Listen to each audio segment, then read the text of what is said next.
കർത്താവിൻ്റെ നാമം വാഴ്ത്തപ്പെടുമാറാകട്ടെ. ഈ രാത്രിയിൽ വീണ്ടും ദൈവവചനം പഠിക്കാനായിട്ട് നമുക്ക് കടന്നു വരുവാൻ കർത്താവ് സഹായിച്ചതോർത്ത് ദൈവത്തെ സ്തുതിക്കുന്നു. വന്നുയർന്ന നിങ്ങൾക്കെല്ലാവർക്കും വന്ദനം അറിയിക്കുന്നു. കഴിഞ്ഞ 3 ആഴ്ചകളായിട്ട് നമ്മൾ ദൈവവചനത്തിൽ നിന്നും ഒരു പ്രധാനപ്പെട്ട വെളിപ്പാട് അല്ലെങ്കിൽ ഒരു ഉപദേശം മുഴുവൻ വേദപുസ്തകത്തെയും ആധാരമാക്കി പഠിക്കുവാനായിട്ട് പരിശ്രമിക്കുന്നു. ദൈവവചനത്തിൽ നമുക്ക് വെളിപ്പെട്ടു വന്നവനാകുന്ന അല്ലെങ്കിൽ ദൈവവചനത്തിൽ കൂടെ നമുക്ക് ലഭിക്കുന്ന ആ വെളിപ്പാട്, ഏക സത്യ ദൈവത്തെക്കുറിച്ചുള്ളതാകുന്ന ആ വലിയ വെളിപ്പാട് തിരുവചനത്തിൽ എങ്ങനെയാണ് രേഖപ്പെടുത്തിയിരിക്കുന്നത് എന്നുള്ളതാണ് നമ്മൾ കഴിഞ്ഞ ചില ആഴ്ചകളായിട്ട് ഒരുമിച്ച് ചിന്തിച്ചു കൊണ്ടിരിക്കുന്നത്. ദൈവത്തിൻ്റെ ത്രിയേകത്വം എന്നുള്ള വിഷയമാണ് നമ്മൾ കഴിഞ്ഞ ചില ആഴ്ചകളായിട്ട് പഠിക്കുവാൻ കർത്താവ് നമ്മെ സഹായിച്ചു കൊണ്ടിരിക്കുന്നത്. ആ ത്രിയേകത്വം എന്ന വിഷയത്തിൻ്റെ ആ പ്രധാനപ്പെട്ട അടിസ്ഥാനങ്ങളാണ് നമ്മൾ ഓരോന്നായിട്ട് ചിന്തിക്കുന്നത്. ഒന്ന്, foundation number 1, monotheism, belief in one God, അല്ലെങ്കിൽ there is only one God. That is the fundamental principle of biblical doctrine about God. ഏറ്റവും അടിസ്ഥാനപരമായിട്ട് ദൈവത്തെക്കുറിച്ചുള്ള ഉപദേശത്തിൻ്റെ വളരെ കാതലായിട്ടുള്ള അടിസ്ഥാനപരമായിട്ടുള്ള ഒരു കാര്യമാണ് there is only one God. രണ്ടാമത്തെ വിഷയം നമ്മൾ കാണുവാനായിട്ട് കഴിഞ്ഞു. There are 3 divine persons. 3 ദൈവിക വ്യക്തികൾ. മൂന്നാമത്, the persons are co-equal and co-eternal. ആ 3 ദൈവിക പേഴ്സൺസ് അല്ലെങ്കിൽ ഡിവൈൻ പേഴ്സൺസ്, വ്യക്തികൾ അവിടുന്ന് കോ-ഈക്വലാണ്. അവർ അവിടുന്ന് തുല്യരാണ്, നിത്യരാണ്, സമന്മാരാണ്, നിത്യരാണ്. ഈ 3 പ്രധാനപ്പെട്ട ആശയങ്ങളാണ് വേദപുസ്തകത്തിലെ ട്രൈ യൂണിറ്റി എന്നുള്ളത് നമുക്ക് മനസ്സിലാക്കാൻ തക്കവണ്ണം കഴിഞ്ഞു. കഴിഞ്ഞ ആഴ്ചയിൽ ഈ ബേസിക് ഡെഫിനിഷനെക്കുറിച്ച് പല ആവർത്തി നമ്മൾ കണ്ടതാണ്. എങ്കിലും ഞാനൊന്ന് വായിച്ചു പോകുവാൻ ആഗ്രഹിക്കുന്നു. Within the one being, that is God, there exists eternally 3 co-equal and co-eternal persons, namely the Father, the Son, and the Holy Spirit.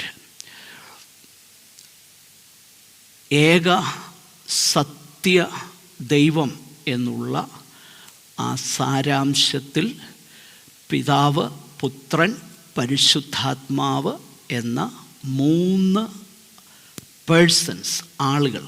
ആ 2 വാക്കുകളാണ് പ്രധാനമായിട്ട് നമ്മൾ മനസ്സിലാക്കേണ്ടത്. Being and persons. ആ 2 കാര്യങ്ങൾ വളരെ പ്രധാനപ്പെട്ടതാണ്. ഇത് തമ്മിൽ കൺഫ്യൂസ് ചെയ്യരുത്. ബീയിങ്, ദൈവിക സാരാംശം, ഏക ദൈവിക സാരാംശമേ ഉള്ളൂ. അല്ലെങ്കിൽ there is only one nature who is God. ആ ഒരു nature, there aren't any other gods. അത് ബൈബിളിൽ നമ്മൾ കാണുന്നു. ആ ദൈവിക സാരാംശത്തിൽ, ആ ഒരു എസൻസിൽ 3 പേഴ്സൺസ്, വ്യക്തികൾ, പിതാവ്, പുത്രൻ, പരിശുദ്ധാത്മാവ് എന്ന നാമങ്ങളിൽ നിത്യരായി നിലകൊള്ളുന്നു. ഇതാണ് പ്രധാനമായിട്ട് നമ്മൾ മനസ്സിലാക്കേണ്ടത്. കഴിഞ്ഞ 2-3 ആഴ്ചകളിൽ ഈ വിഷയം നമ്മൾ ചിന്തിച്ചു.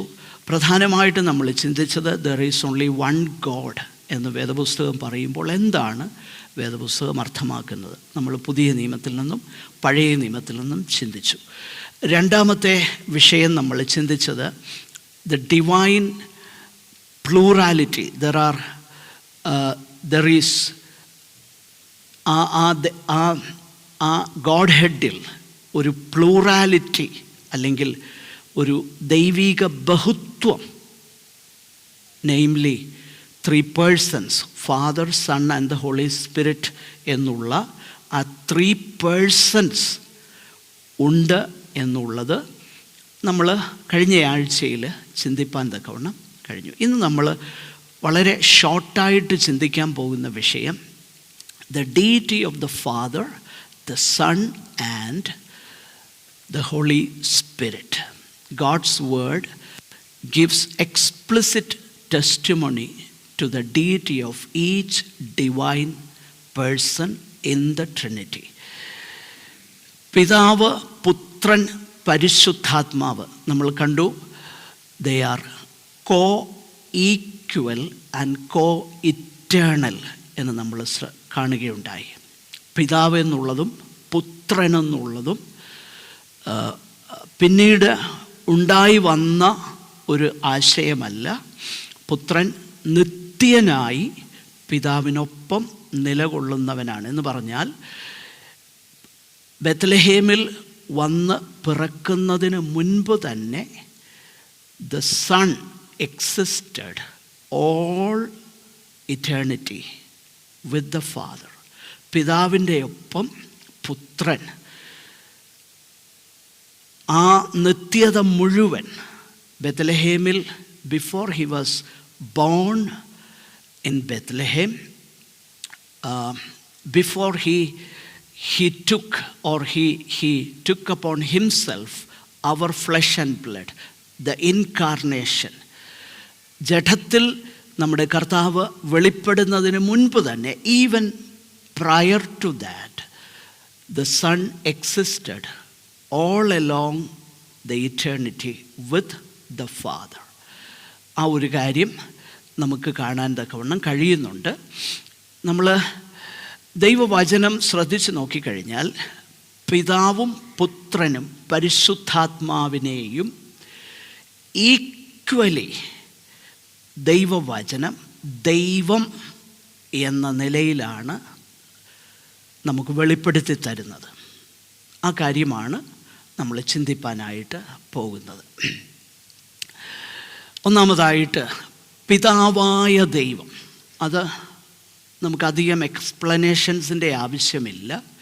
എങ്കിലും ചില വേദഭാഗങ്ങൾ നമ്മൾ ശ്രദ്ധിച്ച് നോക്കിക്കഴിഞ്ഞാൽ ദ ഫാദർ, 1 കൊരിന്ത്യർ 8:6 പിതാവായ ദൈവത്തെ വൺ ഗോഡ്, ഏക ദൈവം, പിതാവായ ഏക ദൈവമേ നമുക്കുള്ളൂ, of whom are all things, അവനാൽ സകലവും. പിതാവായ ഏക ദൈവമേ നമുക്കുള്ളൂ, അവൻ സകലത്തിനും കാരണഭൂതനും നാം അവനായി ജീവിക്കേണ്ടതുമാകുന്നു. ഓക്കെ. രണ്ടാമതായിട്ട് നമ്മൾ താഴോട്ട് ചില വേദഭാഗങ്ങളൂടെ വളരെ പെട്ടെന്ന് ഞാൻ പറഞ്ഞു പോകട്ടെ. ഞാൻ ഈ സ്ലൈഡ് കാണിക്കുന്നത് കൊണ്ട് നിങ്ങൾക്ക് ആ റെഫറൻസുകളൊക്കെ പെട്ടെന്ന് പറഞ്ഞ് ഞാനങ്ങ് പോകുകയാണ്. കാരണം പിതാവായ ദൈവം എന്നുള്ളതിനെക്കുറിച്ച് ആ വെളിപ്പാട് നമ്മൾ തിരുവചനത്തിൽ നോക്കുമ്പോൾ പിതാവാകുന്ന ദൈവത്തെ നിശ്ചയമായിട്ടും അവിടുത്തെ അഡ്രസ്സ് ചെയ്യുവാൻ there are certain titles used to address God the Father. ആ ടൈറ്റിൽസ് എല്ലാം തന്നെ, in all the titles that are used to address God the Father, in all those titles his divinity shines through. പിതാവിൻ്റെ ആ ദൈവത്വം, അവിടുന്ന് ദൈവമാകുന്നു എന്നുള്ള ആ വസ്തുത, ആ പ്രധാനപ്പെട്ട വിഷയം ഈ പിതാവിനെ സംബോധന ചെയ്യുവാൻ ഉപയോഗിച്ചിരിക്കുന്ന എല്ലാ നാമങ്ങളിലും നമുക്ക് കാണാനായിട്ട് കഴിയും. അവിടുത്തെ സ്വഭാവ വിശേഷണങ്ങളാണ് നമ്മൾ കാണുന്നത്. യോഹന്നാൻ 17:11 ഹോളി ഫാദർ, അവിടെ പരിശുദ്ധ പിതാവേ 17:25 റൈച്ചസ് ഫാദർ, അല്ലേ? അതെ, അല്ലേ? നീതിയുള്ള പിതാവേ. Ephesians 1:17 the father of glory. മലയാളത്തിൽ ഒന്ന് വായിച്ചോളൂ. യേശുക്രിസ്തുവിന്റെ ദൈവവും മഹത്വവുമുള്ള പിതാവുമായവൻ. മഹത്വവുമുള്ള പിതാവുമായവൻ. 2 കൊരിന്ത്യർ 1:3 ദ ഫാദർ ഓഫ് മേഴ്സീസ്, സകല കരുണയും എന്നാ, ദ ഫാദർ ഓഫ് മേഴ്സീസ്, സർവ മനസ്സലിവുള്ള പിതാവ്, മനസ്സലിവുള്ള പിതാവ്, the father of mercies. James 1:17, യാക്കോബ് 1:17 the father of lights with whom there is no variation or shadow due to change. വെളിച്ചങ്ങളുടെ പിതാവ്, ഗതിഭേദത്താലുള്ള ഡിഫറൻസിൽ വ്യത്യാസം വരാത്ത വെളിച്ചങ്ങളുടെ പിതാവ്. 2 കൊരിന്ത്യർ 6:18 the father who is the Lord almighty, സർവശക്തനായ കർത്താവ്.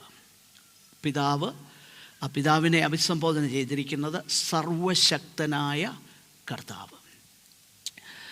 ഈ പിതാവിനെക്കുറിച്ച് മത്തായിയുടെ സുവിശേഷം 6:6-8 എന്നുള്ള ആ വാക്യങ്ങളിൽ നമ്മൾ വായിച്ചു നോക്കിക്കഴിഞ്ഞാൽ രഹസ്യത്തിൽ കാണുന്ന പിതാവ് മാത്രമല്ല, നമ്മുടെ ആവശ്യങ്ങളെ നാം ചോദിക്കുന്നതിന് മുൻപേ അറിയുന്നവനാകുന്ന പിതാവ്. ഓക്കെ, പിതാവാകുന്ന ദൈവത്തെക്കുറിച്ച് അധികം കാര്യങ്ങൾ പറയേണ്ടതിൻ്റെ ആവശ്യകതയില്ല എന്ന് ഞാൻ മനസ്സിലാക്കി. ഇനി നമ്മൾ പുത്രൻ, പിതാവിൻ്റെ പുത്രൻ എന്ന് വിശേഷിപ്പിക്കുന്ന നമ്മുടെ വാഴ്ത്തപ്പെട്ടവനാകുന്ന കർത്താവിനെക്കുറിച്ച് വേദപുസ്തകം എന്താണ് പറയുന്നത്? നിങ്ങൾക്ക് അനവധി വേദഭാഗങ്ങളെക്കുറിച്ച് സംശയമുണ്ടാകാം. പ്രത്യേകിച്ച് കർത്താവിനെക്കുറിച്ച് പറയുമ്പോൾ എനിക്ക് വളരെ സന്തോഷം തോന്നിയ ഒരു കാര്യം, one of our Sunday school students who is I don't know which grade she is in, I don't know, but she is very small. She asked me, if Jesus is God, why does he pray to the Father? Such a beautiful question, അല്ലേ? എനിക്കത് ഭയങ്കര സന്തോഷം തോന്നി.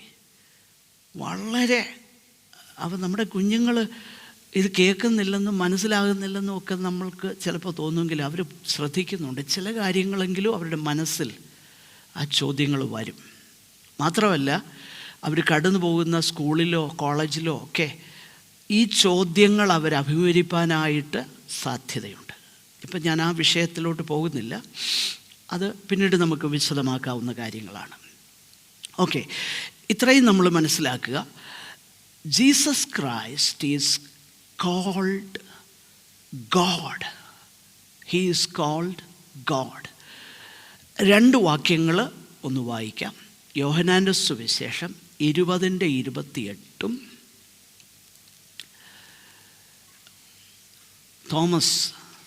Thomas അവനോട്, എൻ്റെ കർത്താവും എൻ്റെ ദൈവവുമായുള്ളവേ എന്ന് ഉത്തരം പറഞ്ഞു. നോക്കുക, തോമസ് അവനോട് എൻ്റെ കർത്താവും എൻ്റെ ദൈവവുമായുള്ളവേ എന്നുത്തരം പറഞ്ഞു.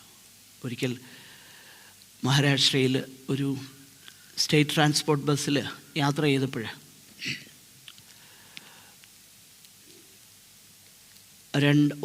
ഒരു കപ്പിൾ ഞങ്ങളുടെ അടുത്ത് വന്നിരുന്നു. എന്നെ കണ്ടപ്പോഴേ എന്തോ അവർക്ക് തോന്നി ഞാനൊരു ഉപദേശിയാണെന്നോ സുവിശേഷനാണെന്നോ എന്തോ ഒരു കോൺവെർസേഷൻ അവിടെ തുടങ്ങി. അപ്പം കുറച്ച് 2-3 സെൻറ്റൻസ് പറഞ്ഞപ്പോഴത്തേന് എനിക്ക് മനസ്സിലായി ഇവരാരാന്നുള്ളത്. യഹോവ സാക്ഷികൾ. അപ്പോൾ യഹോവ സാക്ഷികളുമായിട്ട് ഇങ്ങനെ സംസാരിച്ചപ്പം ഈ ഒരു വേദഭാഗം ഞാൻ അവരുടെ വായിച്ച് കേൾപ്പിച്ചു. അതായത് തോമസ് പറയുന്ന എൻ്റെ കർത്താവും എൻ്റെ ദൈവവുമായുള്ളവേ എന്ന ആ വാക്യം. ആ വാക്യം അവരെ എടുത്ത് കാണിച്ചപ്പോൾ അവർ പറഞ്ഞ എക്സ്പ്ലനേഷൻ ഞാൻ ഒരിക്കലും മറക്കത്തില്ല. അവർ പറഞ്ഞത് ഇങ്ങനെയാണ്. അതായത് യേശു കർത്താവ് മരിച്ചു, ഉയർത്തെഴുന്നേറ്റ് ഇപ്പോൾ തോമസിന് പ്രത്യക്ഷനാകുകയാണ്. ഇപ്പോൾ സപ്പോസ് അവർ പറഞ്ഞ കാര്യമാണേ, നമ്മളുടെ ഒരാൾ, പ്രിയപ്പെട്ട ഒരാൾ മരിച്ചു, പെട്ടെന്ന് ആ ആൾ നമ്മുടെ മുന്നിൽ വന്ന് നിൽക്കുന്നു. അപ്പോൾ നമ്മൾ എന്തായിരിക്കും പറയുന്നത്? ഓ മൈ ഗോഡ്, അല്ലേ? അപ്പോൾ തോമസ് അങ്ങനെ പറഞ്ഞതാണെന്ന്, അത് അവർ പറഞ്ഞ എക്സ്പ്ലനേഷൻ. ഞാനതാ പറഞ്ഞത്. എന്നാൽ അവിടെ അതല്ല എന്നുള്ളത് ആ വേദഭാഗം വളരെ വ്യക്തമാണ്. കാരണം തോമസ് എക്സ്ക്ലെയിം ചെയ്യുകയല്ലായിരുന്നു. Apostle Thomas, he was not exclaiming to himself, oh my goodness, oh my God, no. അതൊന്ന് വായിക്കാമോ? തോമസ് അവനോട്, it is a conversation, not ആശ്ചര്യം അല്ലെങ്കിൽ അത്ഭുത പരതന്ത്രനായിട്ട് അത്ഭുതപ്പെടുകയല്ലായിരുന്നു, നേരെ മറിച്ച് ഇറ്റ് ഈസ് എ 1-to-1 കോൺവെർസേഷനാണ്. തോമസ് അവനോട്, എൻ്റെ കർത്താവും എൻ്റെ ദൈവവും ആയുള്ളോവേ എന്ന് ഉത്തരം പറഞ്ഞു. ഇത്ര ക്ലിയർ സ്റ്റേറ്റ്മെൻ്റ് അല്ലേ? വേദപുസ്തകം, പുതിയ നിയമം യേശുവിനെ ദൈവം ഒന്ന് വിളിക്കുന്നുണ്ടോ എന്ന് പലരും ചോദിക്കും. Yes, it does. Yes, the new testament calls Jesus God and Lord. God and Lord, അല്ലെങ്കിൽ ലോർഡ് ആൻഡ് ഗോഡ്, എൻ്റെ കർത്താവും എൻ്റെ ദൈവവുമേ. ഈ വേദഭാഗം, ഈ യഹോവസാക്ഷികളുടെ ഒരു ട്രാൻസ്ലേഷൻ്റെ പേര് ന്യൂ വേൾഡ് ട്രാൻസ്ലേഷൻ എന്നാണ്. New world translation. അവർക്കിവിടെ അവരേത് നിലയിൽ പരിശ്രമിച്ചിട്ടും ഇതിനകത്ത് കൃത്രിമം വരുത്താൻ ഒക്കുകയില്ല. അതുകൊണ്ട് അവർ ആ വാക്യം അങ്ങനെ വിട്ടേക്കുക. എന്നാൽ യോഹന്നാൻ 1:1 ഒത്തിരി കൃത്രിമം വരുത്തിയിട്ടുണ്ട് അവർ ട്രാൻസ്ലേറ്റ് ചെയ്തപ്പം. അതിനെക്കുറിച്ച് ഞാൻ പിന്നീട് പറയാം. ഓക്കെ, തീത്തോസ് 2:13 ഒന്ന് വായിച്ചോളൂ. നാം ഭാഗ്യകരമായ പ്രത്യാശയ്ക്കായിട്ടും മഹാദൈവവും നമ്മുടെ രക്ഷിതാവുമായ യേശുക്രിസ്തുവിന്റെ തേജസ്സിന്റെ പ്രത്യക്ഷതയ്ക്കായിട്ടും കാത്തുകൊണ്ട് ഭക്തികേടും പ്രപഞ്ചമോഹങ്ങളും വർജിച്ചിട്ട്. നോക്കുക, നാം ഭാഗ്യകരമായ പ്രത്യാശയ്ക്കായിട്ടും, അടുത്തത് മഹാദൈവവും, മുകളിലത്തെ വാക്യമാണ്, മഹാദൈവവും, appearing of the glory of our great God and Savior Jesus Christ. New world translation നിങ്ങൾ നോക്കിയാൽ അവരെന്തോ ചെയ്യുമെന്നറിയോ? ആ ഗ്രേറ്റ് ഗോഡ് എന്നുള്ളിടത്ത് ഒരു കോമ ഇട്ടേച്ച് ആൻഡ് സേവിയർ ജീസസ് ക്രൈസ്റ്റ്. എന്നാൽ ഗ്രീക്ക് ഭാഷയിൽ ആ പങ്ക്ച്വേഷൻസേ ഇല്ല, അത് വേറൊരു വിഷയം. അപ്പോൾ മഹാദൈവവും നമ്മുടെ രക്ഷിതാവുമായ യേശുക്രിസ്തു. അപ്പോൾ ദൈവവചനം കർത്താവിനെ നേരിട്ട് സംബോധന ചെയ്യുന്ന വാക്യങ്ങളാണ് നമ്മൾ കണ്ടത്. നേരിട്ട്, ഇത് നേരിട്ട് കർത്താവിനെ മഹാദൈവം, കർത്താവ്, ദൈവം എന്നൊക്കെ വിളിച്ചിരിക്കുന്നു. കൊലോസ്യർ 2:9 അവനിലല്ലോ ദൈവത്തിൻ്റെ സർവസമ്പൂർണതയും ദേഹരൂപമായി വസിക്കുന്നത്. ഇനിയും യോഹന്നാൻ 1:1 വരുമ്പോൾ നമ്മളവിടെ വായിക്കുന്നത് he is the creator of all things. ആ വേദഭാഗം വളരെ വ്യക്തമാണ്. It is beyond any doubt. John's Gospel chapter 1 and verse 1 is beyond all doubts in any Greek manuscripts, ഏത് ഇന്ന് അവൈലബിളായിട്ടുള്ള പുതിയ നിയമത്തിൻ്റെ ഏത് കയ്യെഴുത്ത് പ്രതികളിലും ഈ വേദഭാഗം സംശയലേശമെന്നേ നമ്മുടെ കർത്താവിൻ്റെ ഡിവിനിറ്റിയെ പ്രൂവ് ചെയ്യുന്ന അത്ര വ്യക്തമായി ഈ വേദഭാഗം നിലനിൽക്കുന്നു.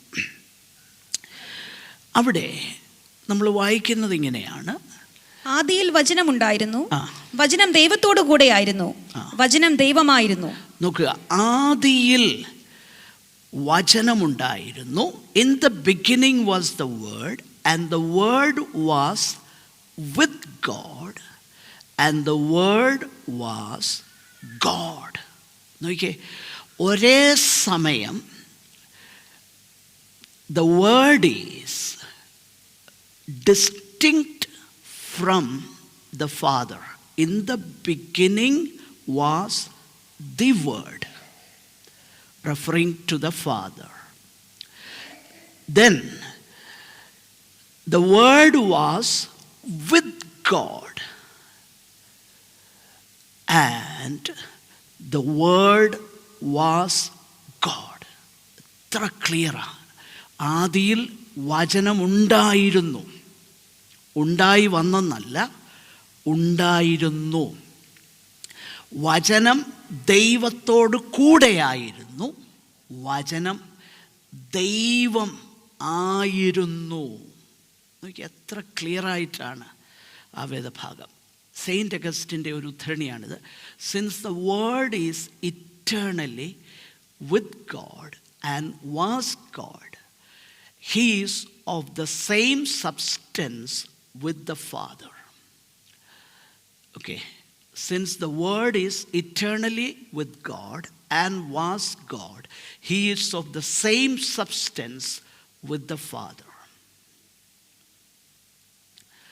വചനം നിത്യമായി ദൈവത്തോടൊപ്പവും ദൈവവും ആകയാൽ പിതാവിൻ്റെ സാരാംശം, അതാ സബ്സ്റ്റൻസ്, എന്തായിരിക്കുന്നു അത് തന്നെയാണ് അവിടുന്ന്.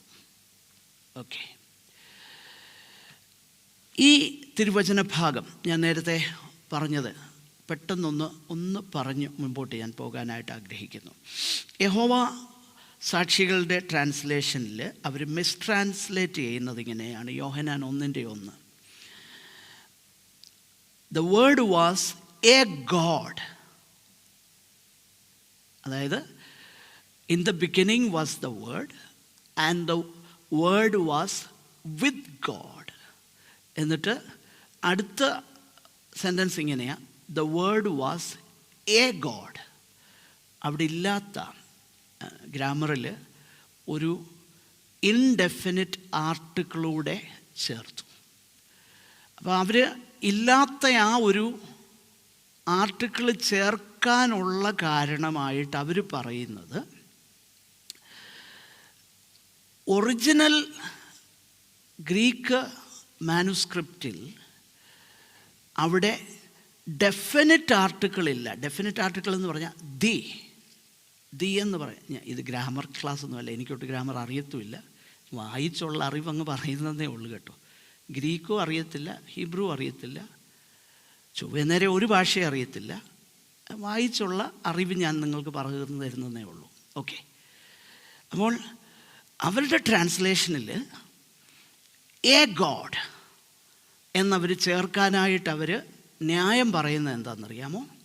അതിൻ്റെ കാരണം, ആ ഒറിജിനൽ മാനുസ്ക്രിപ്റ്റിൽ ഒരു ഡെഫിനിറ്റ് ആർട്ടിക്കിൾ ദൈവത്തിന് മുൻപേ ദി എന്ന് പറഞ്ഞിട്ടില്ല എന്നുള്ളതാണ് അവർ മുൻപോട്ട് വെക്കുന്ന ന്യായം.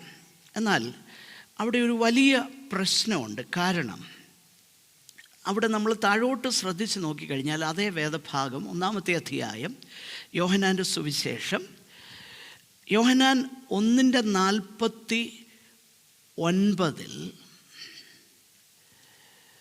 നഥനയേൽ അവനോട്, റബ്ബി, നീ ദൈവപുത്രൻ, നീ ഇസ്രായേലിന്റെ രാജാവ് എന്ന് ഉത്തരം പറഞ്ഞു. അപ്പോൾ നീ ഇസ്രായേലിൻ്റെ രാജാവ്, റബ്ബി, you are the son of God. You are the king of Israel. അപ്പോൾ നമുക്കറിയാം, ഗ്രാമർ അറിയാവുന്നവർക്കറിയാം, മുകളിൽ പറഞ്ഞ കാര്യത്തെ സൂചിപ്പിക്കാനാണ് ദി കിങ് ഓഫ് ഇസ്രയേൽ എന്ന് ഇംഗ്ലീഷിൽ പറഞ്ഞിരിക്കുന്നത്. എന്നാൽ ഇത് ട്രാൻസ്ലേറ്റ് ചെയ്തപ്പം വായിക്കുന്നവർക്ക് മനസ്സിലാകാൻ വേണ്ടിയിട്ടാണ് ദി എന്നുള്ള ഡെഫിനിറ്റ് ആർട്ടിക്കിൾ അവിടെ ചേർത്തിരിക്കുന്നത്. എന്നാൽ ഒറിജിനൽ മാനുസ്ക്രിപ്റ്റിൽ അല്ലെങ്കിൽ കൈയെഴുത്ത് പ്രതിയിൽ ഈ പദമില്ല. ഒറിജിനൽ കൈയെഴുത്ത് പ്രതിയിൽ ദി കിങ് എന്ന പദം ആ ഒരു ഡെഫിനിറ്റ് ആർട്ടിക്കിൾ ഇല്ലാതെ തന്നെയാണ് ആ സെൻറ്റൻസ് അവിടെ നൽകിയിരിക്കുന്നത്. പക്ഷെങ്കിൽ അതെന്തിനെയാണ് സൂചിപ്പിക്കുന്നത്? നീ റബി, നീ ദൈവപുത്രൻ, നീ ഇസ്രയേലിൻ്റെ രാജാവ് എന്ന് ഉത്തരം പറഞ്ഞു. അതായത് ദൈവപുത്രനായ അങ്ങാണ് ഇസ്രയേലിൻ്റെ രാജാവ്. അതുപോലെ തന്നെയാണ് ഒന്നിൻ്റെ ഒന്നിൽ ആദിയിൽ വചനം ഉണ്ടായിരുന്നു, വചനം ദൈവത്തോട് കൂടെ ആയിരുന്നു, വചനം ദൈവമായിരുന്നു.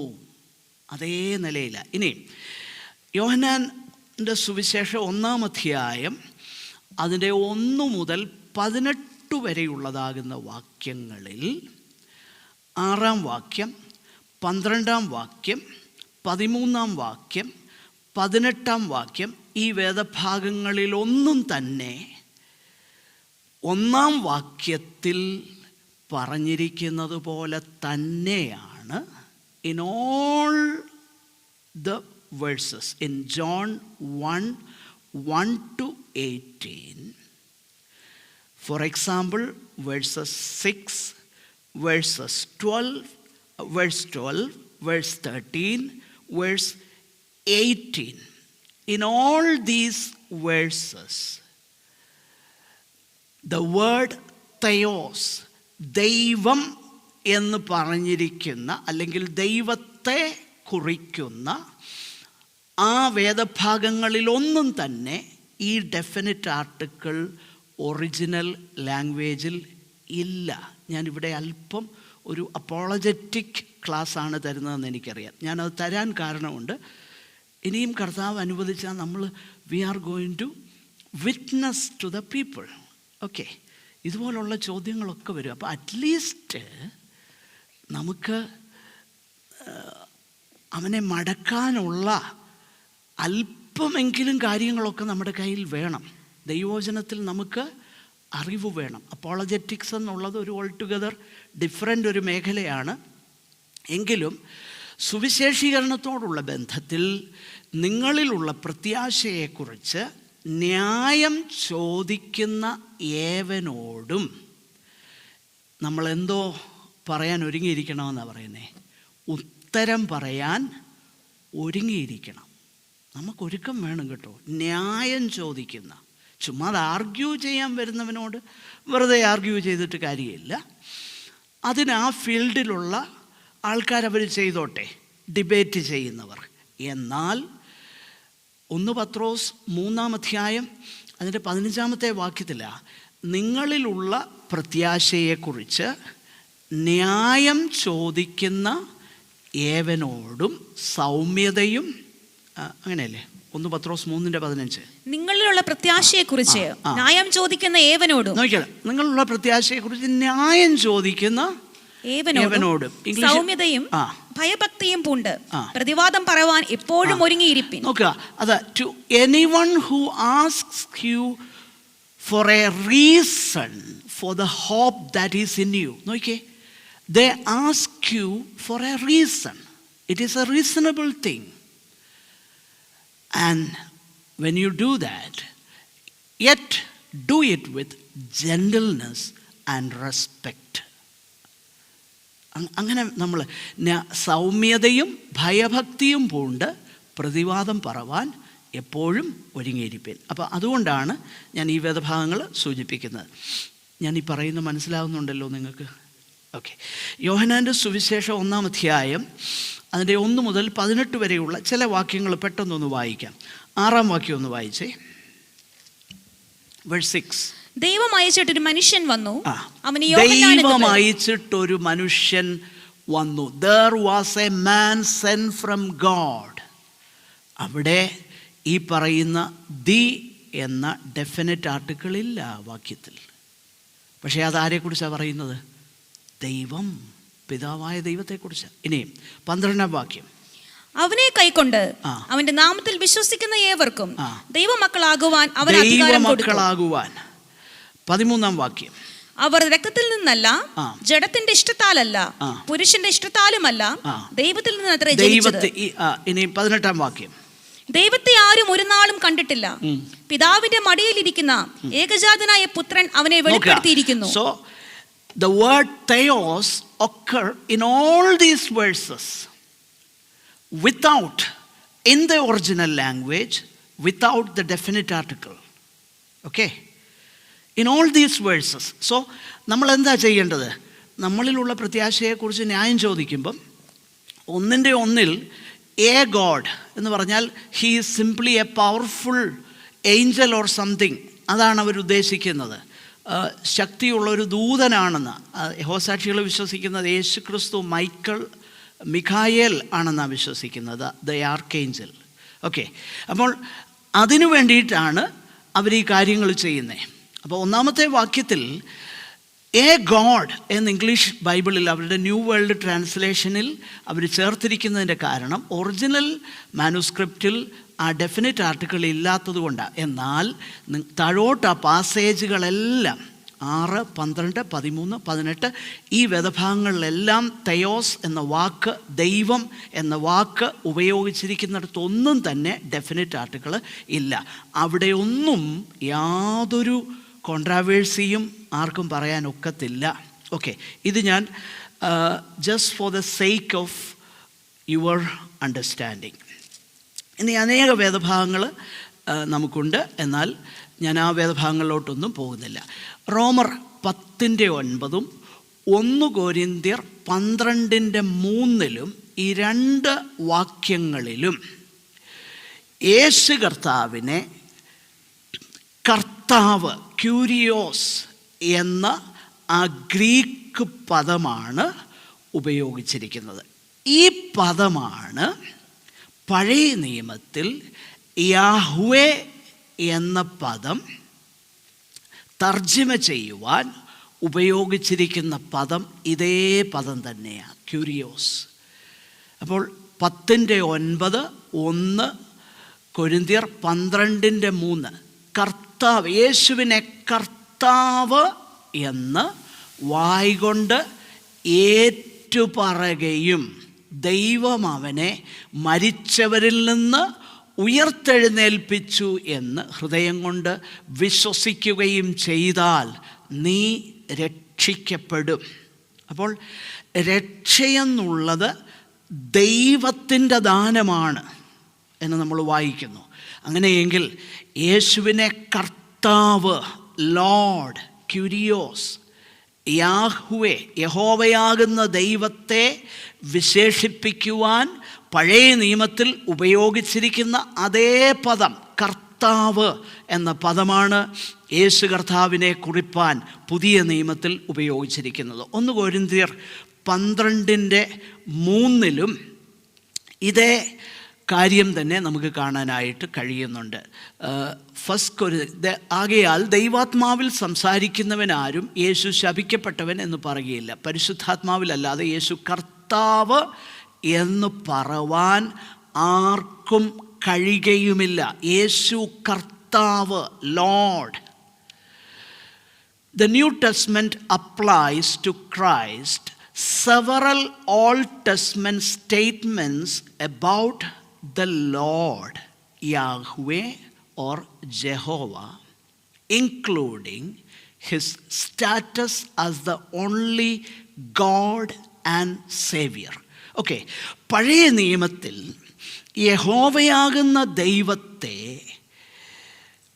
ദൈവത്തെ വിളിച്ചിരിക്കുന്ന ആ എന്താ പറയുന്നേ, യഹോവയാകുന്ന ദൈവത്തെ കുറിച്ച് പറഞ്ഞിരിക്കുന്ന അതേ കാര്യം തന്നെ യേശു കർത്താവിനെ കുറിച്ച് പറഞ്ഞിരിക്കുന്നു.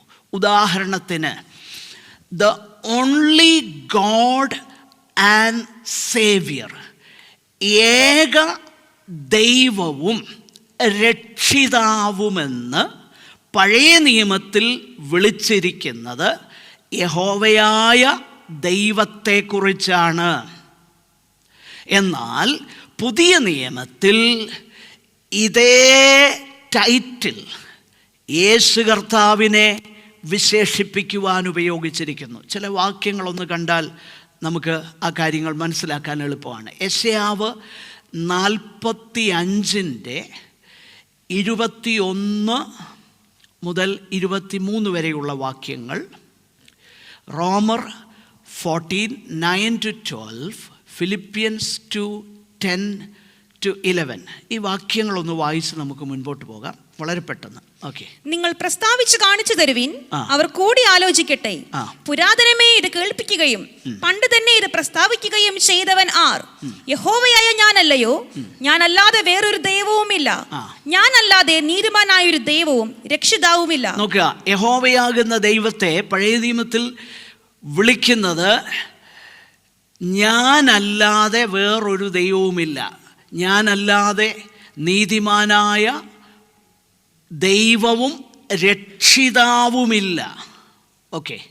റോമർ 14:9 മുതൽ 12 വരെയുള്ള വാക്യങ്ങളും ഫിലിപ്പിയർ 2:10-11 ആ വാക്യം കൂടെ ഒന്ന് വായിക്കാം. മരിച്ചവർക്കും ജീവിച്ചിരിക്കുന്നവർക്കും കർത്താവാകേണ്ടതിനല്ലോ ക്രിസ്തു മരിക്കുകയും ഉയർക്കുകയും ചെയ്തത്. എന്നാൽ നീ സഹോദരനെ വിധിക്കുന്നത് എന്ത്? അല്ല, നീ സഹോദരനെ ധിക്കരിക്കുന്നത് എന്ത്? നാം എല്ലാവരും ദൈവത്തിന്റെ ന്യായസ്ഥാനത്തിന് മുൻപാകെ നിൽക്കേണ്ടി വരും. എന്നാണ് എന്റെ മുമ്പിൽ എല്ലാ മുഴങ്കാലും മുടങ്ങും, എല്ലാ നാവും ദൈവത്തെ സ്തുതിക്കുമെന്ന് കർത്താവ് അരുളി ചെയ്യുന്നു. ആകയാൽ നമ്മൾ ഓരോരുത്തൻ ദൈവത്തോട് കണക്ക് ബോധിപ്പിക്കേണ്ടി വരും. നോക്കുക, മരിച്ചവർക്കും ജീവിച്ചിരിക്കുന്നവർക്കും കർത്താവാകേണ്ടതിനല്ലോ ക്രിസ്തു മരിക്കുകയും ഉയർക്കുകയും ചെയ്തത്. എന്നിട്ട് ആ ക്രിസ്തുവിനെ കുറിച്ച് പറയുമ്പോൾ, എന്നാണ് എൻ്റെ മുമ്പിൽ എല്ലാ മുഴങ്കാലും മടങ്ങും, എല്ലാ നാവും ദൈവത്തെ സ്തുതിക്കുമെന്ന് കർത്താവ് അരുളി ചെയ്തിരിക്കുന്നുവല്ലോ. നമ്മുടെ കർത്താവിനെ വിശേഷിപ്പിക്കുവാനായിട്ട് പഴയ നിയമത്തിൽ യഹോവയാകുന്ന ദൈവം. ഇനി ഫിലിപ്പിയർ 2:10-11 വാക്യം കൂടെ ഒന്ന് വായിക്കാം. അങ്ങനെ യേശുവിന്റെ നാമത്തിങ്കൽ സ്വർലോകരുടെയും ഭൂലോകരുടെയും അധോലോകരുടെയും മുഴങ്കാലൊക്കെയും മടങ്ങുകയും എല്ലാ നാവും യേശു ക്രിസ്തു കർത്താവ് എന്ന് പിതാവായ ദൈവത്തിന്റെ മഹത്വത്തിനായി ഏറ്റുപറയുകയും ചെയ്യേണ്ടി വരും. കർത്താവ് എന്ന്. അടുത്തത്, his divine holiness and sovereignty over blind sinners. ദൈവത്തിൻ്റെ ആ വിശുദ്ധിയും സകല മനുഷ്യരുടെ മേലും, വിശേഷിച്ച് പാപം നിമിത്തം അന്ധരായിരിക്കുന്ന സകലരുടെ മേലുള്ള ദൈവത്തിൻ്റെ ആ പരമാധികാരം. യെശയ്യാവിൻ്റെ പ്രവചനത്തിൽ നമ്മൾ വായിക്കുന്നുണ്ട്. അവിടെ യഹോവയാകുന്ന ദൈവം 6-ാമത്തെ അധ്യായത്തിൽ നമ്മൾ വായിച്ചു നോക്കിക്കഴിഞ്ഞാൽ എന്താണ് യഹോവയാകുന്ന ദൈവം അവിടെ ചെയ്യുന്നത്? അവർ കണ്ണുകൊണ്ട് കണ്ടിട്ടും കാണാതിരിക്കേണ്ടതിന്, അവർ തിരിച്ചറിയാതിരിക്കേണ്ടതിന് ആ ഡിവൈൻ സോവറിറ്റി നമ്മൾ കാണുന്നുണ്ട്. യെശയ്യാവിനെ കമ്മീഷൻ ചെയ്യുമ്പോൾ, നീ പോയി പറയേണ്ടത് ഇന്നതിനാണ് എന്ന് പറഞ്ഞ് അവനെ കമ്മീഷൻ ചെയ്യുന്നത് നമ്മൾ വായിക്കുന്നുണ്ട്. യോഹന്നാൻ്റെ സുവിശേഷത്തിലേക്ക് വരുമ്പോൾ 12-ാം അധ്യായം 40-41 വാക്യങ്ങൾ ഒന്ന് വായിച്ചോളൂ. അവർ കണ്ണുകൊണ്ട് കാണുകയോ ഹൃദയം കൊണ്ട് ഗ്രഹിക്കുകയോ മനം തിരിയുകയോ താൻ അവരെ സൗഖ്യമാക്കുകയോ ചെയ്യാതിരിക്കേണ്ടതിന് അവരുടെ കണ്ണ് അവൻ കുരുടാക്കി ഹൃദയം തടിപ്പിച്ചിരിക്കുന്നു. യെശയ്യാവ് അവന്റെ തേജസ് കണ്ട് അവനെ കുറിച്ച് സംസാരിച്ചുകൊണ്ടതാകുന്നത് അതാണ്. ഇത് പഴയ നിയമത്തിൽ 6-ാമത്തെ അധ്യായം യെശയ്യാവിൻ്റെ പ്രവചനത്തിൽ ഉള്ളതാകുന്ന ഒരു ഉദ്ധരണിയാണ് യോഹന്നാൻ ഇവിടെ പറയുന്നത്. അതേതാണെന്നറിയാമോ? 40-ാമത്തെ വാക്യം, വേഴ്സ് 40. കണ്ണുകൊണ്ട് കാണുകയോ ഹൃദയം കൊണ്ട് ഗ്രഹിക്കുകയോ മനം തിരികയോ താൻ അവരെ സൗഖ്യമാക്കുകയോ ചെയ്യാതിരിക്കേണ്ടതിന് അവരുടെ കണ്ണ് അവൻ കുരുടാക്കി ഹൃദയം തടിപ്പിച്ചിരിക്കുന്നു. യഹോവയാകുന്ന ദൈവത്തിൻ്റെ ഒരു പ്രവൃത്തിയാണ് his divine sovereignty over all the blind sinners. അതാണ് നമ്മൾ വായിക്കുന്നത്. അത് പഴയ നിയമത്തിലെ ഒരു ഉദ്ധരണിയാണ്. യെശയ്യാവിൻ്റെ പ്രവചനം 6-ാമത്തെ അധ്യായത്തിൽ നിന്നാണ് യോഹന്നാൻ അപ്പോസ്തലൻ ഇത് എടുത്തെഴുതുന്നത്. എന്നിട്ട് അത് പറഞ്ഞേച്ച്, ആ ഉദ്ധരണി പറഞ്ഞേച്ച് 41-ാമത്തെ വാക്യത്തിൽ എന്താ യോഹന്നാൻ പറയുന്നത്? യെശയ്യാവ് അവന്റെ തേജസ് കണ്ട്. നോക്കണം, യെശയ്യാവ് അവൻ്റെ വേഴ്സ് 41, യെശയ്യാവ് അവന്റെ തേജസ് കണ്ട് അവനെ കുറിച്ച് സംസാരിച്ചത് കൊണ്ടാകുന്നു ഇത് പറഞ്ഞത്. യെശയ്യാവ് അവൻ്റെ തേജസ് കണ്ട്. ആരുടെ തേജസ്സിനെ കുറിച്ചാണ് പറയുന്നേ? ദൈവത്തിൻ്റെ തേജസ്. പക്ഷെ ഇവിടെ യോഹന്നാൻ ആരെക്കുറിച്ചാണ് പറയുന്നത്? യോഹന്നാൻ യേശു കർത്താവിനെ കുറിച്ചാണ് പറയുന്നത്. നിങ്ങൾ ആ പാസേജ് വായിച്ച് നോക്കൂ. ഇവിടെ യേശുവിനെ കുറിച്ചാണ് അവിടെ പറയുന്നത്. പഴയ നിയമത്തിൽ യെശയ്യാവിൻ്റെ പ്രവചനം 6-ാം അധ്യായത്തിൽ യാഹ്വേയെക്കുറിച്ച് യെശയ്യാവ് പറയുന്ന അതേ കാര്യം യോഹന്നാൻ എടുത്ത് ഉദ്ധരിച്ചേച്ച് പറയുകയാണ്. യെശയ്യാവ് അവൻ്റെ തേജസ് കണ്ടിട്ട് അവനെക്കുറിച്ച് സംസാരിച്ചത് കൊണ്ടാകുന്നു എന്ന് പറഞ്ഞു. നിങ്ങൾ അതുകൊണ്ടാണ് നമ്മൾ പിന്നീട് മുൻപോട്ട് യെശയ്യാവിൻ്റെ പ്രവചനം മുൻപോട്ട് വായിച്ചു വരുമ്പോൾ ഞാൻ താങ്ങുന്ന എൻ്റെ ദാസൻ എന്ന് പറഞ്ഞ് യെശയ്യാവിൻ്റെ പ്രവചനത്തിലേക്ക് വരുമ്പോൾ നമുക്ക് കാണാനായിട്ട് കഴിയുന്നുണ്ട്. പ്രത്യേകിച്ച് 49-ാം അധ്യായത്തിലേ തുടങ്ങുന്നുണ്ട്. എന്നാൽ 50 മുതലുള്ള അധ്യായങ്ങളിൽ ആ കാര്യം ഒന്നുകൂടെ വ്യക്തമാക്കിയിട്ട് ഞാൻ താങ്ങുന്ന എൻ്റെ ദാസൻ എന്ന് പറഞ്ഞ്, എന്നിട്ട് 52-ാമത്തെ അധ്യായത്തിൻ്റെ അവസാന ഭാഗത്തേക്ക് വരുമ്പോൾ യെശയ്യാവ് പറയുകയാണ് അവൻ കണ്ടാൽ ആളല്ല എന്ന് തോന്നുമാർ അവൻ്റെ മുഖം വിരൂപമായി തീർന്നു എന്ന് പറഞ്ഞേച്ച് 53-ാം അധ്യായത്തിൽ ഞങ്ങൾ കേൾപ്പിച്ചതാർ വിശ്വസിച്ചിരിക്കുന്നു എന്ന് പറഞ്ഞാൽ this is unbelievable thing that I am proclaiming എന്ന് പറഞ്ഞാൽ he has seen the glory of Jesus in the 6th chapter of Isaiah. When King Hezekiah died, in the year King Hezekiah died, he saw the Lord seated. അതായത് ഉയർന്നും പൊങ്ങിയതാകുന്ന സിംഹാസനത്തിൽ ഇരിക്കുന്ന കർത്താവിനെ കണ്ട്. എന്നിട്ട് യഹോവയാകുന്ന ദൈവം പരിശുദ്ധൻ പരിശുദ്ധൻ പരിശുദ്ധൻ. ചില വേദപഠിതാക്കൾ ആ 3-fold ഹോളി ഹോളി ഹോളി എന്നുള്ള ആ പദപ്രയോഗം പോലും ആ ട്രയൂൺ ത്രിയേക ദൈവത്തെ കുറിക്കുന്നതാണ് എന്ന് ചിന്തിക്കുന്നവരുണ്ട്. അത് നമുക്കറിയില്ല, അതെന്തോ ആകട്ടെ. പക്ഷെങ്കിൽ ഇവിടെ നമ്മൾ വായിക്കുന്ന ഒരു കാര്യം, യെശയ്യാവ് ആരുടെ തേജസ് കണ്ടെന്നാണ് യോഹന്നാൻ്റെ സുവിശേഷത്തിൽ യോഹന്നാൻ പറയുന്നത്? കർത്താവിൻ്റെ തേജസ് കണ്ടിട്ട് അവനെക്കുറിച്ച് എഴുതിയിരിക്കുന്നു.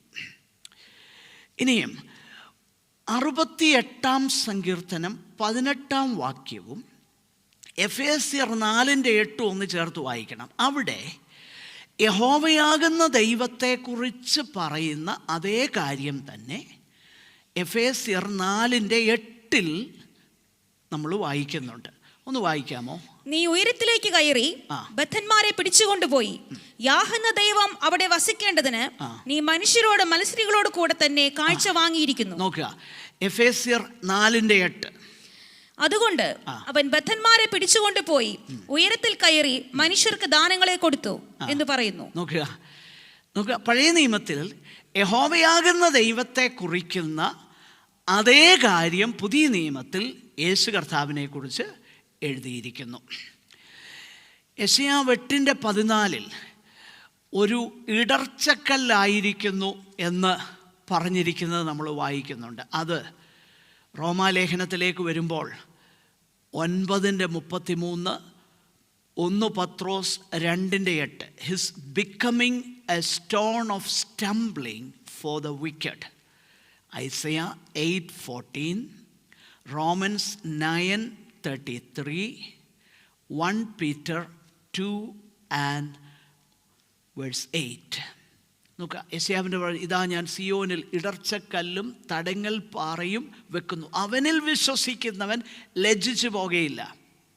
ഇത് റോമർ 9:31 നമ്മൾ വായിക്കുന്നത് യെശയ്യാവ് 8:14 യഹോവയാകുന്ന ദൈവത്തെക്കുറിച്ച് എഴുതിയിരിക്കുന്നതാണ്.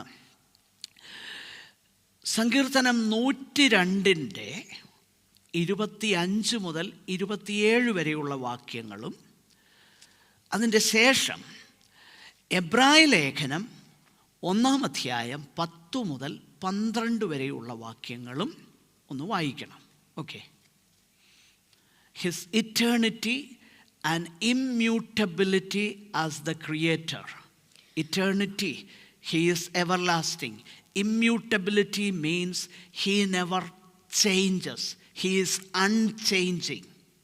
അതായത് മാറ്റമില്ലാത്തവനും നിത്യനുമാകുന്ന ദൈവം. ഒന്ന് വായിച്ചോളൂ. പൂർവകാലത്ത് നീ ഭൂമിക്ക് അടിസ്ഥാനമിട്ടു, ആകാശം നിന്റെ കൈകളുടെ പ്രവൃത്തിയാകുന്നു. പഴയ നിയമത്തിൽ നമുക്ക് എല്ലാവർക്കും അറിയാം, യഹോവയാകുന്ന ദൈവത്തെക്കുറിച്ചാണ് പറയുന്നത്. പൂർവകാലത്ത് നീ ഭൂമിക്ക് അടിസ്ഥാനമിട്ടു, ആകാശം നിന്റെ കൈകളുടെ പ്രവൃത്തിയാകുന്നു. അവൻ നശിക്കും, നീയോ നിലനിൽക്കും. അവ നശിക്കും. അപ്പോൾ you will be there forever. You will never change. നിന്റെ അവിടുത്തെ സൃഷ്ടിയെല്ലാം ചേഞ്ച് ആകും, അവ നശിക്കും.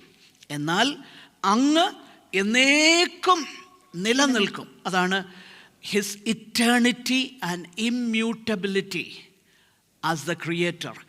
അതായത് സൃഷ്ടികർത്താവെന്ന നിലയിൽ സൃഷ്ടിയിൽ നിന്നും വ്യത്യസ്തനായി എന്നേക്കും നിലനിൽക്കുന്ന നിത്യനായ ദൈവം. ഓക്കെ. ഇനിയും ഇതേ കാര്യമാണ് എബ്രായ ലേഖനത്തിൽ നമ്മൾ വായിക്കുന്നത്. അതിൻ്റെ 10 മുതൽ 12 വരെയുള്ള വാക്യങ്ങളൊന്ന് വായിച്ചേ. കർത്താവേ, നീ പൂർവകാലത്ത് ഭൂമിക്ക് അടിസ്ഥാനമിട്ടു, ആകാശവും നിന്റെ കൈകളുടെ പ്രവൃത്തിയാകുന്നു. അവ നശിക്കും, നീയോ നിലനിൽക്കും. അവയെല്ലാം വസ്ത്രം പോലെ പഴകിപ്പോകും, ഉടുപ്പ് പോലെ നീ അവയെ ചുരുട്ടും.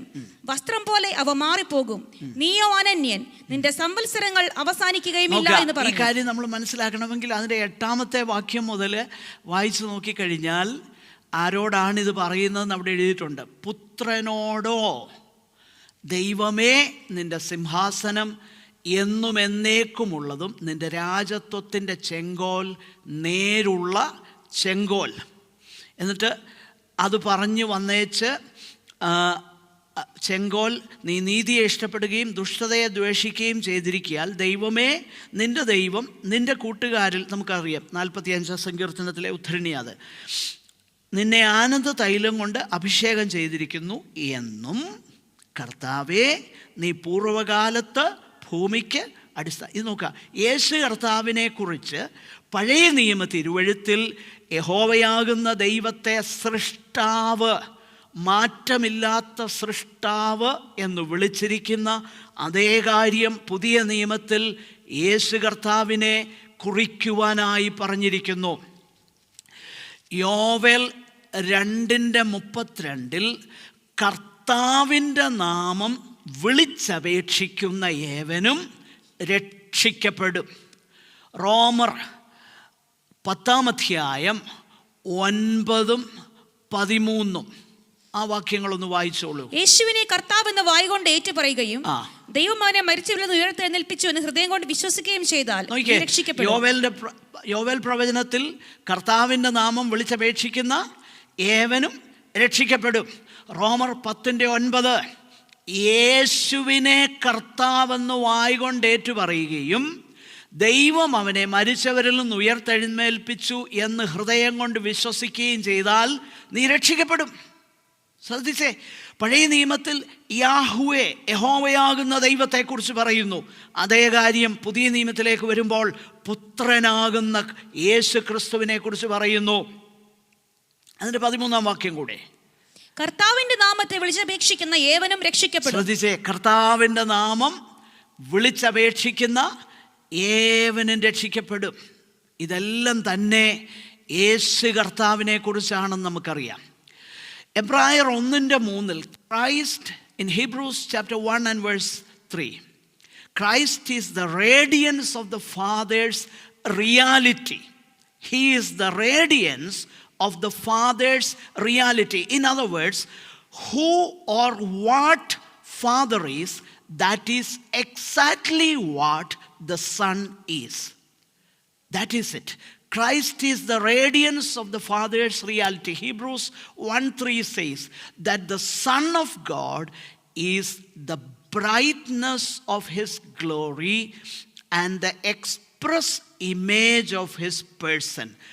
അവൻ അവിടുത്തെ തേജസ്സിൻ്റെ പ്രഭയും തത്വത്തിൻ്റെ മുദ്രയും. Exact image of his person.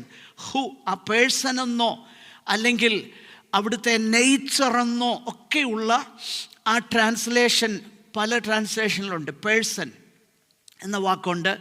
Nature, the exact representation of his nature എന്ന് ചില ട്രാൻസ്ലേഷനിൽ നമുക്ക് കാണാനായിട്ട് കഴിയും. പക്ഷെങ്കിൽ അതിൻ്റെ യഥാർത്ഥത്തിലുള്ള അർത്ഥം ദ ഫാദേഴ്സ് ഹൈപ്പോസ്റ്റാസിസ് എന്ന് പറയുന്ന ആ ഗ്രീക്ക് ടേമാണ്. May simply be his reality, that is who he really is. Hypostasis എന്ന പദത്തിൻ്റെ അർത്ഥം the substance or essential nature of an individual. ആ ഒരു വ്യക്തിയുടെ എസെൻഷ്യൽ നേച്ചർ എന്താണോ അതാണ് പുത്രനെന്നാണ് എബ്രായ ലേഖനത്തിൽ നമ്മൾ വായിക്കുന്നത്. അവൻ്റെ പിതാവിൻ്റെ എന്ന തേജസ്സിൻ്റെ പ്രഭയും തത്വത്തിൻ്റെ മുദ്രയും. ഹൂ ഫാദർ ഈസ്, പിതാവ് ആരാകുന്നു അത് തന്നെ പുത്രനുമാകുന്നു. അതാണ് ആ വാക്യത്തിൻ്റെ അർത്ഥം. ഓക്കെ, ഞാൻ ഒന്ന് രണ്ട് കാര്യങ്ങളൂടെ പറഞ്ഞ് പെട്ടെന്ന് അവസാനിപ്പിക്കാം. Christ is the perfect image of the father. Colossians 1:15, 2 Corinthians 4:4. ആ വാക്യങ്ങളൊന്ന് വായിച്ചേ. അവൻ അദൃശ്യനായ ദൈവത്തിന്റെ പ്രതിമയും സർവസൃഷ്ടിക്കും ആദിജാതനുമാകുന്നു. നോക്കുക, അവൻ അദൃശ്യനായ ദൈവത്തിന്റെ പ്രതിമയാണ്, സർവസൃഷ്ടിക്കും ആദ്യജാതനുമാകുന്നു. ഓക്കെ, ഈ പദമൊക്കെ സംശയം വരുന്ന പദങ്ങളാണ്, അതൊക്കെ പിന്നീട് വിശദീകരിക്കാം. ഓക്കെ, 2 Corinthians 4:4 ദൈവപ്രതിമയായ ക്രിസ്തുവിന്റെ തേജസ്സുള്ള സുവിശേഷത്തെയും. പ്രതിമയായ ക്രിസ്തു, who is God or what is the nature of God? Christ is of the same nature, of the same substance. പിതാവ് ദൈവം ആരാകുന്നു അത് തന്നെ പുത്രനുമാകുന്നു. Same nature. അതുകൊണ്ടാണ് കർത്താവ് പറഞ്ഞത്, എന്നെ കണ്ടവൻ, യോഹന്നാൻ 14:9, എന്നെ കണ്ടവൻ പിതാവിനെ കണ്ടിരിക്കുന്നു. The son fully and completely reveals the Father. പിതാവ് ആരാകുന്നുവോ അത് പുത്രൻ സമ്പൂർണമായി വെളിപ്പെടുത്തി. പിതാവിൻ്റെ നേച്ചർ എന്താണെന്ന് പുത്രൻ അവിടുത്തെ ജീവിതത്തിൽ കൂടെ വെളിപ്പെടുത്തി. പ്രിയപ്പെട്ടവരെ, ഇതൊക്കെ നമ്മൾ ദൈവം അനുവദിച്ചാൽ നമുക്ക് ചിന്തിക്കാം. ദൈവം ആരാണെന്ന് പുത്രൻ വെളിപ്പെടുത്തുകയാണ്. അത് നമ്മൾ ഒന്ന് ഇമാജിൻ ചെയ്യണം. യോഹന്നാൻ്റെ സുവിശേഷം 14-ാം അധ്യായമല്ലേ അത്? അതായത് എന്നെ കണ്ടവൻ പിതാവിനെ കണ്ടിരിക്കുന്നു. അതിൻ്റെ പശ്ചാത്തലം നമുക്കറിയാം. ഫിലിപ്പോസ് പറയുന്ന കാര്യങ്ങളാണ് അല്ലേ? കർത്താവെ, ഞങ്ങൾക്ക് പിതാവിനെ കാണണം, എന്നാൽ ഞങ്ങൾക്ക് മതി, ദാറ്റ് ഈസ് ഇനഫ്. ഞങ്ങൾക്ക് പിതാവിനെ ഒന്ന് കണ്ടാൽ മതി. എന്തൊരു താല്പര്യങ്ങളല്ലേ? പഴയ നിയമത്തിൽ ദാവീദ് പറഞ്ഞ പോലെ, that I may guys upon his beauty and remain in his temple for ever. ഞാൻ അവൻ്റെ മനോഹരത്വം കണ്ട് എന്നേക്കും അവൻ്റെ ആലയത്തിൽ ആ ഒരു കാര്യമാണ് ഞാൻ താല്പര്യപ്പെടുന്നത് എന്ന് പറഞ്ഞതുപോലെ പുതിയ നിയമത്തിലേക്ക് വരും. പിതാവിനെ കാണിച്ചു തരണം. ഉടനെ കർത്താവ് പറയുന്ന ഒരു കാര്യം, അതായത് എന്നെ കണ്ടവൻ പിതാവിനെ കണ്ടിരിക്കുന്നു. അതിൻ്റെ പ്രധാനപ്പെട്ട കാരണം, പിതാവിൻ്റെ നേച്ചർ അത് തന്നെയാണ് ഞാൻ. ഞാൻ തന്നെ ആ പിതാവിൻ്റെ നേച്ചറാണ് ഞാൻ നിങ്ങൾക്ക് കാണിച്ചു തന്നത്. പിതാവ് ആരാന്നാണ് ഞാൻ കാണിച്ചു തന്നത് നിങ്ങൾക്ക്. പിതാവിൻ്റെ നേച്ചർ എന്താണെന്ന് ഞാൻ കാണിച്ചു തന്നു. എങ്ങനെ? 13-ാം അധ്യായത്തിലേക്ക് വരുമ്പോൾ ആരും പാദം കഴുകാനായിട്ട് തയ്യാറാകാതിരുന്നപ്പം കർത്താവ് എന്ത് ചെയ്തു? അറിയത്തില്ലേ? ശിഷ്യന്മാരുടെ പാദം കഴുകി. ഒന്ന് ശ്രദ്ധിച്ചു നോക്കണം. So who God is? കർത്താവ് കാണിച്ചു കൊടുക്കുക, this is what the father is. കർത്താവിൻ്റെ ആക്ഷൻസ്, കർത്താവിൻ്റെ കമ്പാഷൻ, കർത്താവിൻ്റെ ക്ഷമ, കർത്താവിൻ്റെ ആ ഫൊർഗീവ്നെസ്, അതെല്ലാം കാണിച്ചു കൊടുക്കുക. അതാണ് കർത്താവ് പറഞ്ഞത്, ഫിലിപ്പോസേ, എന്നെ കണ്ടോ നീ പിതാവിനെ കണ്ടു എന്ന് പറഞ്ഞാൽ അതിൻ്റെ അർത്ഥം ഞാനും പിതാവും ഒരു പേഴ്സൺ ആണെന്നല്ല കർത്താവ് പറഞ്ഞത്. പിതാവ് ആരാകുന്നുവോ അത് തന്നെയാണ് ഞാനും, ഈക്വലി, ഒരുപോലെ. ഓക്കെ, യോഹന്നാൻ 8:58 കർത്താവ് പറയുന്ന ഒരു കാര്യമുണ്ട്, അബ്രഹാമിന് മുൻപേ ഞാൻ ഉണ്ട്. അബ്രഹാം ജനിച്ചതിന് മുൻപേ ഞാൻ ഉണ്ട്. അയാം. മീഖ 5:2 നമുക്കറിയാം, his going forth is from of old. പുരാതനമായിട്ടുള്ളവനാണ് അവിടുന്ന്. Okay, the only God has the power to quiet the raging wind and the waves of the sea. സങ്കീർത്തനം 65:7, 94:4, 107:29 നമുക്കറിയാം. ആ വേദഭാഗങ്ങൾ നിങ്ങൾ വായിച്ച് നോക്കണം. ഈ വേദഭാഗങ്ങൾ വായിച്ചിട്ട് മത്തായി സുവിശേഷം 8-ാം അധ്യായം 26-27 വാക്യങ്ങളിൽ കടലിനെ ശാന്തമാക്കുമ്പോൾ ശാന്തത വന്നിട്ട്, നമ്മളവിടെ ഒരു കാര്യം വായിക്കുന്നുണ്ട്, അവർ ആ മത്തായി സുവിശേഷം ഒന്ന് എടുക്കുക, 8:26-27. അല്പവിശ്വാസികളെ, നിങ്ങൾ ഭീരുക്കളാകുവാൻ എന്ത് എന്ന് പറഞ്ഞ ശേഷം എഴുന്നേറ്റ് കാറ്റിനെയും കടലിനെയും ശാസിച്ചപ്പോൾ വലിയ ശാന്തതയുണ്ടായി. എന്നാറേ ആ മനുഷ്യർ അതിശയിച്ചു, ഇവൻ എങ്ങനെയുള്ളവൻ. എന്നാറേ ആ മനുഷ്യർ അതിശയിച്ചു, അവർ അമേസ്ഡായി. മറ്റ് മർക്കോസിൻ്റെ സുവിശേഷത്തിലാണെന്നാണ് എൻ്റെ ഓർമ്മ. അവർ ഭയപ്പെട്ടെന്നാണ് നമുക്കവിടെ കാണാനായിട്ട് കഴിയും. ദേ വർ അഫ്രൈഡ്. എപ്പോഴാ? കാറ്റ് വന്ന് ചാകാൻ തുടങ്ങിയപ്പോൾ പേടിച്ചതിനേക്കാളും കാറ്റ് ശാന്തമായപ്പോൾ അവരെന്ത് ചെയ്തു? അവർ ഭയപ്പെട്ടെന്ന്. എന്ന് പറഞ്ഞാൽ they came to the realization that we are standing in the presence of the God who made the heavens and the earth. ആ ഒരു എന്താ പറയുന്നേ, ആ വലിയൊരു ബോധം അവരിലേക്ക്, അവർ ഭയപ്പെട്ടെന്നാണ് നമ്മൾ വായിക്കുന്നത്. കാറ്റും കടലും കൂടെ ഇവനെ അനുസരിക്കുന്ന ഇവൻ ആർ. കാരണം കാറ്റിനെയും കടലിനെയും ശാന്തമാക്കുന്നത് പഴയ നിയമത്തിൽ ഞാൻ സൂചിപ്പിച്ച ആ വാക്യങ്ങൾ നിങ്ങൾ ശ്രദ്ധിച്ചാൽ, സങ്കീർത്തനം 65:7, 93:4, 107:29 ഈ വേദഭാഗങ്ങളിലെല്ലാം തന്നെ കാറ്റിനെ ശാന്തമാക്കുവാൻ അധികാരമുള്ളത് യഹോവയാകുന്ന ദൈവം മാത്രം. എന്നാൽ യേശു കർത്താവ് ഈ കാറ്റിനെയും കോളിനെയും ശാന്തമാക്കി കഴിഞ്ഞപ്പോൾ ശിഷ്യന്മാർ അതിശയിച്ചു. Acts of the apostles chapter 3:14, Revelation 3:7 ഈ 2 വേദഭാഗങ്ങൾ, Christ is holy, Christ is righteous and true. ക്രിസ്തു പരിശുദ്ധനാണ്, നീതിമാനാണ്, സത്യമാണ്. He is true. Okay. Mathai 11:27. The Son knows the Father so completely and uniquely that all our knowledge of God depends upon Him. പിതാവിനെ പുത്രൻ വളരെ സവിശേഷമായി, നിസ്തുലമായി, മറ്റാർക്കും അറിയാത്തതുപോലെ പിതാവിനെ പുത്രൻ അറിയുന്നു. ആ പിതാവിനെ പുത്രൻ അറിയുന്നത് കൊണ്ടാണ് that all our knowledge of God depends upon him.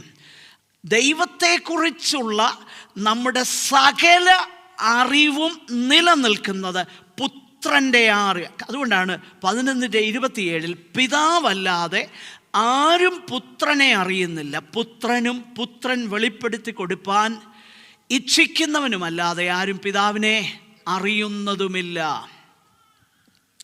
Christ knows all things. യോഹന്നാൻ 16:30 അവിടെ ശിഷ്യന്മാർ പറയുന്നത്, ആരും നിന്നോട് ചോദിക്കേണ്ട ആവശ്യമില്ല, ഞങ്ങൾ ചോദിക്കാതെ തന്നെ അങ്ങ് പറയുകയാണ്.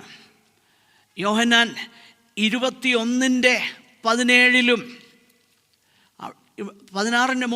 നീ സകലവും അറിയുന്നു എന്നും ആരും നിന്നോട് ചോദിപ്പാൻ ആവശ്യമില്ല, അതിൻ്റെ ആവശ്യമില്ല എന്ന് ഞങ്ങൾ അറിയുന്നു, അതുകൊണ്ട് നീ പിതാവിൻ്റെ അടുക്കൽ നിന്ന് വന്നിരിക്കുന്നു എന്ന് ഞങ്ങൾ ഇപ്പോൾ അറിയുന്നു. 21:17 ശിമോൻ പത്രോസ് പറയുന്ന ഒരു കാര്യം, കർത്താവേ നീ സകലവും അറിയുന്നു. സകലവും അറിയുന്നവൻ ദൈവമാണ്. There is no one who knows. വെളിപ്പാട് 2:19 നിൻ്റെ പ്രവൃത്തി ഞാൻ അറിയുന്നു, ഹൃദയങ്ങളെ അറിയുന്നു, ഉൾപ്പൂവുകളെ അറിയുന്നു, ഇല്ലേ? വെളിപ്പാട് 2:23 മാത്രമല്ല, he is with his people in all places and times.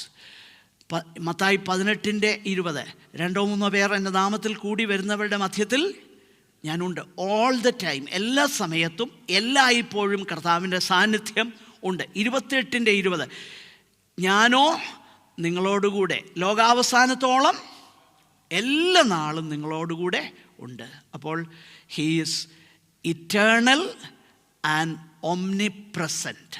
അവിടുന്ന് നിത്യനാണ്. ക്രിസ്തു നിത്യനാണ്. ക്രിസ്തു എല്ലായിടത്തും അവിടുത്തെ സാന്നിധ്യമുണ്ട്. യോഹന്നാൻ 5:26 പിതാവിന് തന്നിൽ തന്നെ ജീവനുള്ളതുപോലെ അവൻ പുത്രനും തന്നിൽ തന്നെ ജീവനുള്ളവനാകുമാറ് വരം നൽകിയിരിക്കുന്നു. നമ്മൾ വരുന്ന ആഴ്ചകൾ ഈ ഒരു വേദഭാഗം എടുത്ത് നമ്മൾ കൂടുതലായിട്ട് ആ വിഷയങ്ങൾ ചിന്തിക്കുന്നതായിരിക്കും. ഒരു കാര്യം നിങ്ങളുടെ ഓർമ്മയ്ക്ക് വേണ്ടി കുഞ്ഞുങ്ങൾ പെട്ടെന്ന് ഓർത്തിരിക്കാനുള്ളതാകുന്ന യേശു കർത്താവിൻ്റെ ആ ഡിവിനിറ്റിയെക്കുറിച്ച് പെട്ടെന്ന് ഓർക്കാനായിട്ട് ഒരു കാര്യം നിങ്ങളുടെ മുൻപിലേക്ക് കൊണ്ടുവരാനായിട്ട് ഞാൻ ആഗ്രഹിക്കുന്നു. യോഹന്നാൻ്റെ സുവിശേഷം 20-ാമത്തെ അധ്യായം നമ്മളവിടെ വായിക്കുന്നു, he shoved dum his hands. അവൻ്റെ കരങ്ങളെ എന്ത് ചെയ്തു? അവരെ കാണിച്ചു. അതാണ് നമ്മൾ വായിക്കുന്നത് യോഹന്നാൻ 27-28. കാരണം താൻ ആരാണെന്ന് വെളിപ്പെടുത്തുകയാണ്.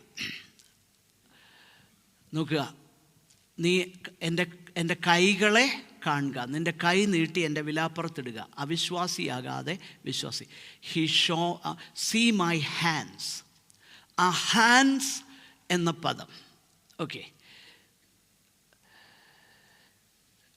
ആ ഹാൻഡ്സ് എന്ന പദം പെട്ടെന്ന് ഓർത്തിരിക്കാനായിട്ട്, ആ ഹാൻഡ്സ് എന്ന പദം honours, attributes, names, deeds and seat. Hands പെട്ടെന്ന് ഓർക്കാൻ വേണ്ടിയിട്ടാണ്. Honours, Jesus shares the honours due to God. അതാ ഒന്നാമത്തെ കാര്യം.